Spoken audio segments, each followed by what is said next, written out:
දන්නවද මගේ ලස්සන ළමයා?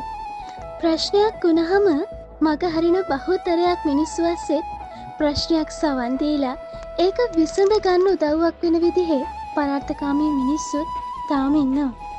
ඒ අය ඒ දේවල් කරන්නේ ඒ අනිත් කෙනාගේ සතුට වෙනුවෙන්ම නෙමෙයි. තවත් කෙනෙක්ගේ හිතක් සතුටින් පිරෙව්වහම ඒ අයට ලැබෙන මානසික තෘප්තිය වෙනුවෙන්. ඉතින් පුළුවන් තරම් ඔයාගේ සර්කල් එක ටොක්සික් මිනිස්සුන්ව ඈත් කරගෙන පොසිටිව් මිනිස්සුන්ගෙන් ඔයාගේ සර්කල් එක පුරව ගන්න. බය වෙන්න එපා. එහෙම අය කවදාවත් ඔයාව ඩිසපොයින්ට් කරන්නේ නැහැ.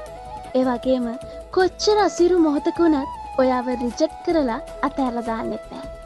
ඒක තමයි ඇත්ත.